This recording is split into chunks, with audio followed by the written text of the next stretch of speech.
Hi everyone, welcome to our Thursday program. It's December the 12th and thanks for dropping in on the program. Now, as you know, we've had some issues with YouTube in the past regarding their algorithm, demonetizing stories. YouTube is a private company. They're well entitled to censor what they deem appropriate. But reporting shootings is a problem here on YouTube, well, for us anyway. And people criticised us yesterday for putting the mass shooting story down a bit lower in the bulletin because, it should be number one story. I get that, and of course it should be. But I have to sort of play dodgem games with YouTube, and by putting it in that position in the program, I somehow was able to get around being demonetised. So I apologise if people were offended by me moving that story down to number 3, but that's basically the reason. Just playing cat and mouse with the YouTube algorithm and the bots. Let's get to our stories today, and we start with the Bangkok Post. The headline, "Government won't mess with the military." The government has no intention of intervening in the military after a Pattaya MP proposed a bill to revise the Defence Ministry Administration Act. The Prime Minister said yesterday, in this day and age, the government does not intend to meddle with military affairs. It was proposed by a List MP. The bill was intended to prevent future military coups by empowering the Cabinet to endorse the appointment of generals proposed by a committee comprising the Defence Minister and Chiefs of the Armed Forces. But some observers said the proposal may also cause tensions between Pattaya and the military, as well as two of its coalition partners, the Phunjai Thai Party and the UTN Party, who both opposed the bill. The Prime Minister said the military apparently has no issues with the proposal when asked if the proposed amendment would upset the armed forces or create conflict. And Parliament's been gathering public opinions on this, and as of Monday, there were 27,000 odd respondents. 72 or so percent disagreed with the bill, but 27.5% supported it. But an advisor to the Prime Minister wrote on Facebook in favour of the anti-coup bill, although he doubted it could effectively prevent a coup. Well, it looks like there is generally some sort of goodwill to come up with ideas of avoiding future coups. But at the end of the day, a coup is to throw out the current government and to throw out the constitution and to run things themselves. So they can't really completely prevent the possibility of a coup in the future. Okay, to another shooting in Prachin Buri. We had the mass shooting a few days ago. Another incident, and reported in KhaosonEnglish.com. Prachin Buri political dynasty rocked by fatal shooting at a family estate.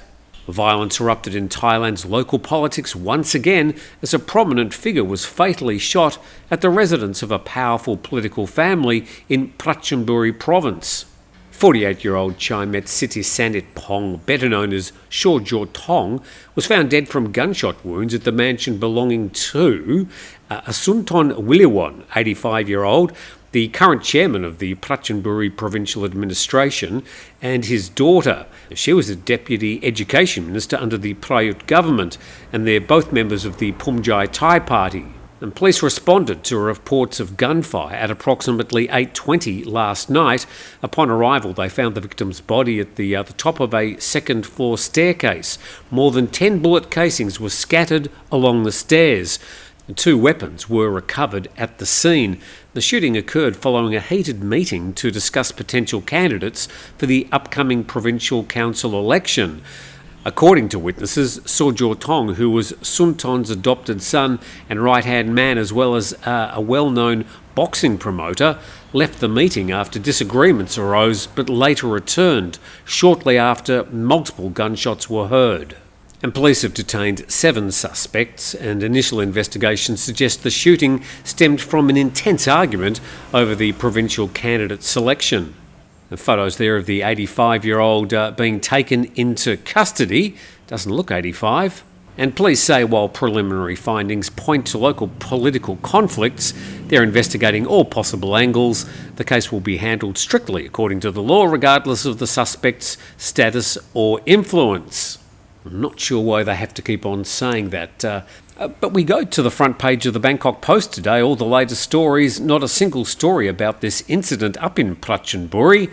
Even checking a bit lower, we're sort of getting into the weeds of early yesterday. So it looks like no nighttime editor at the Bangkok Post. The story we did was from calcidenglish.com. And whilst we didn't find a story about that shooting in Prachin Buri, we did find this story in the Bangkok Post. Wildly drunk tourist charged with assaulting police. A Belarusian tourist faces charges after attacking police and security guards while extremely intoxicated, and his wife and children are returning home without him. Police were called to the area in front of a hotel near Karon Beach about 3:10 a.m. yesterday morning, and described as a large foreigner wearing only a pair of underpants. A video taken by a bystander shows the man drunk, running around wildly and fighting with police and security guards trying to catch him. Mr. Asachuk was charged with disturbing the peace and assaulting police in the execution of their duty. He had travelled to Thailand with his wife and 3 children, and they were booked to return home yesterday, but the man's family visited him at the police station and then returned to Belarus as planned.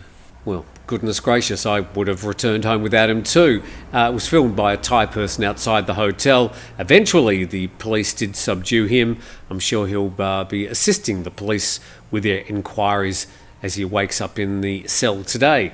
Now, heading to Pattaya News, they had 3 stories in one row on the front page of their website.